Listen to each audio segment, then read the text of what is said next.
Okay, I am here with Cousin Rodney, who just uh, brought dirt for a variety of pots that I needed additional dirt for, and he capped off some of the pots, like the or the tropical hibiscus there, and the lemon plant that had no leaves earlier, he is tweezing out the roots because it was very root bound in the pot that it's in. And he was like, you probably want to get this in some dirt, like soon. I said, okay, well, let's put it in one of the pots that we put dirt in. And so that is what he is doing. And you said you were afraid of what, like breaking the roots? Yeah, I didn't want to. It shouldn't hurt it because these are like the tips. It should be just be like pruning it, but I still don't want to. Since it was in such bad shape before, I don't want to. I rather. You don't want to traumatize it? Yeah, I don't want to stress it out anymore. Okay. Right over here, let me see, right there, that's calendula that I finally potted. You know, you've seen almost every video when I've done an update, and the calendula has remained in those little bitty grow pots. Well, it's finally in pots. You need some water? Oh, I should put some more soil in here. Oh, okay. Oh, to make it hot. Okay. Evened out. Okay, got you. Well, while you do that, I'll give an update over here. We've added dirt to the hyssop plant, and I pinched off the blooms that were on top. They are no longer there. And when I pinched it off, another cousin was over earlier, and he cut down the mulberry bush that was growing where one of the hardy hibiscus bushes is supposed to grow, and he ate them. So that's pretty fascinating. Today I'm going to harvest quite a bit more of the lemon balm so that I can dry it and start preserving it for the winter. I put some more rhea plants in that pot, but I'm going to move it over to that area in the garden. Excuse my dirty fingers, I've been digging in dirt. I put the black bench over there, and you can see my greenstock garden there. Each one of those got filled with dirt that Cousin Rodney put in. And we've just been talking about various things that we are that are going on in my garden. And he's gardening as well. I put the 2 sugar baby watermelon plants that I had left in those pots, at least for now. And he is continuing to assist with the lemon tree. And this is something that I will bring in, just sit it in the garage like a lot of people do when you live in a part of the country where you are not able to grow tropical plants in the winter because it gets too cold.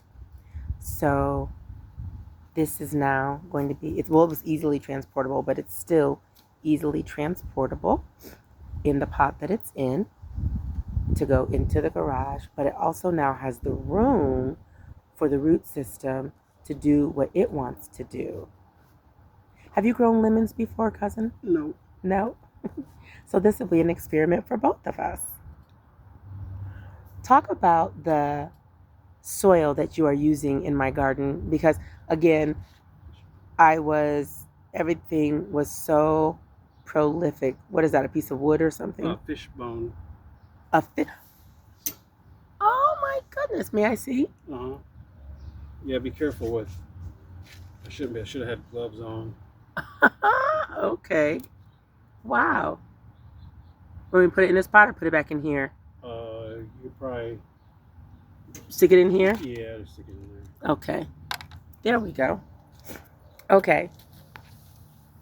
The type of soil, because last year The dirt that was in my garden last year, and I took tons of pictures and I did videos. I chronicled everything, but I didn't post anything online. I just did it for myself. But I can post some of those images at some point. It was bountiful. And the dirt that I grew my food in was whatever my cousin put in my garden. So talk about that. It's I modeled it after like a super soil, super living soil, like an old fashioned, kind of an Amish, old fashioned, like old country style of doing hot composting, large composting heaps of farm waste, various farm waste from different animals, and alfalfa and different minerals, calcium and different minerals, Gotcha. gypsum, calcium, and Gotcha. take different manures, animal manures, and hot compost them with different grains. But you can go to a Milan Center and get like a soybean waste, soybean hulls, and just compost it all together.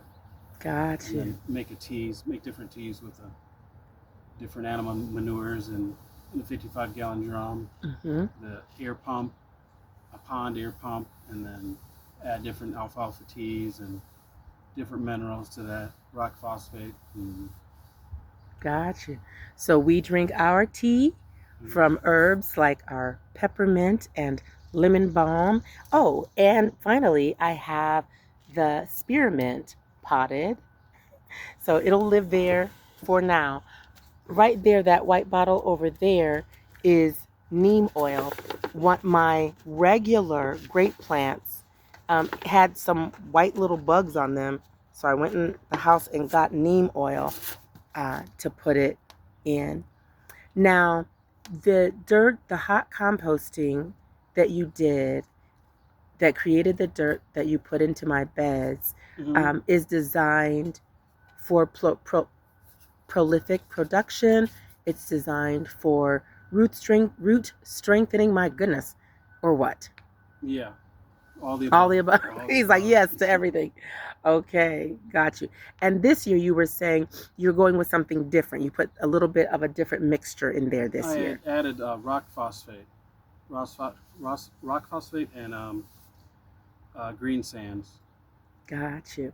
And you don't just do this for family members. Like I first knew what you were doing because of our great aunt Annette and what you were doing over in her beautiful garden. The only food that I'm aware of that she was growing was tomatoes. You go like this, there's a fly. There we go. It's tomatoes, but she had gorgeous flowers throughout her yard. So that's how I found out what you were doing. But the dirt this year, so it does, they all do all the things, but I think right now you were saying for this season, this time of year, it's the dirt should be more, or the tea or whatever should be more phosphorus focused. Yeah, because everything's going into the fruiting since the days are going shorter. Got you. So I added the more rock phosphate and the green sands and some kelp extract to the tea. Why? Just to help promote blooms and fruit production, size of the fruit, size of the leaves. Gosh. Try to maximize like the genetics, the potential, the plant's potential. So different types of amino acids. You saw him look up here at this tropical hibiscus, and I don't know if I've uploaded. I'll have to check and see if I've uploaded them or not. But let me just give you a quick look. There are a lot. When I say this thing is blooming all over the place, you have blooms that are ready to open that haven't opened. It is just blooming. He's turning it so we can see it. All the blooms, right? It's every day, multiple blooms every day. And he was saying that he poured, and I remember seeing him come over to the patio and just pour his tea into the pots that I had up on the patio. And he said that the purpose was to create more blooms. So I said, well, they certainly have, it certainly has helped. And if you remember this one over here, excuse the mess, it's getting better, but it's not perfect yet. This one also, you can see blooms, blooms, blooms, just ready to open, that have already opened and closed, that are open now. Blooms, blooms, blooms, all over the place. And if you remember this one was a hot mess. It looked like it wasn't long for this world when I brought it out of the garage once the weather warmed up enough. But it has done wonderfully well. And so tell them what your thoughts were about this. Oh, it was completely brown. It looked like it was dead. I didn't think it was going to survive. The whole entire plant looked like a chopstick. You did. But he poured his tea in it anyway. And you see these beautiful, vibrant green leaves. They are perfect. Absolutely gorgeous. And he just put it in there. We are similar. I was going to say he's a lot like me, but we are like one another, I guess, which means that we are probably like somebody in our family who is gone on. And that is that we want to see. We're going to try it out and see what happens. Have a little bit of faith. Absolutely. Absolutely. So yes, what is your love of gardening? Where is your love of gardening rooted in? What is the root of your love of gardening? From my grandparents, my grandmother. She trained me to take care of plants, be in tune with plants and house plants. Mm-hmm. Look at it and see like how the leaves were doing, and be able to tell if it needed water, or if it was dry, or how happy it was, or if it was sad. Just to be in tune with it, concentrate on it, not pay attention to it. And then you said your grandfather, you'd be out in the yard with him in his garden. He would always put horse manure on his fields at the end of the fall. Oh, really? Yeah. So it could. Oh, okay. So it could naturally compost. Yes, over the winter. Got you. I didn't know that he did that. Yeah. And so tell everyone. Rodney told me a story. So Glory, I have not uploaded any videos. You've heard me talk about her, but I have not uploaded any videos from her garden yet. She is the one who is growing primarily in the ground. Remember, there are 3 of us who are connected, and we are all gardening, but our primary way of gardening is different. Mine is in my raised beds. Glory's is in the ground, and Teresa's is in straw bales. And so Rodney has been over there to Glory's place and helped out, and he's going to be going over to Teresa's to help out, and he's been over here. He's just making the rounds. But he said that when he was a little boy, that his grandfather would go over. He remembered Glory's father having a big tractor, and, they were gardening on their land. And his grandfather had some property across the street, I believe you said. Yeah. And so what happened? What was your responsibility? Pulling weeds on Saturday mornings, getting up early, super early, and pulling weeds for hours and hours and hours. Non-stop pulling weeds. I said, did you enjoy it? No, I hated it. And now here he is, eyeball deep in gardening stuff, weeds and all, right? And loving it, absolutely loving it. So it just speaks to the power of what happens when seeds are planted in us when we are young, and how they come back to harvest. Is there anything else that if someone sees this and they're like, hey, I'd like some of that dirt.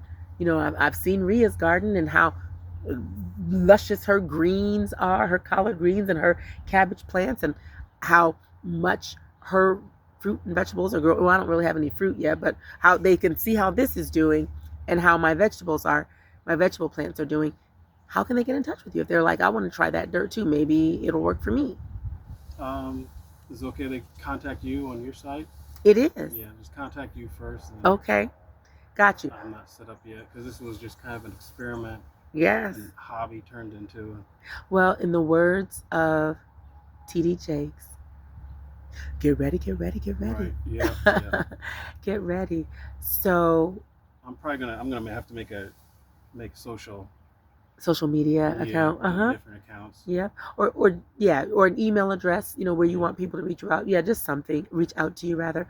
But you can send a message to me here on this channel, and if you are interested, and I will get that information to Rodney, so that you can talk to him and see about getting access to the wealth of dirt, the wealthy dirt that he puts in gardens to help them grow.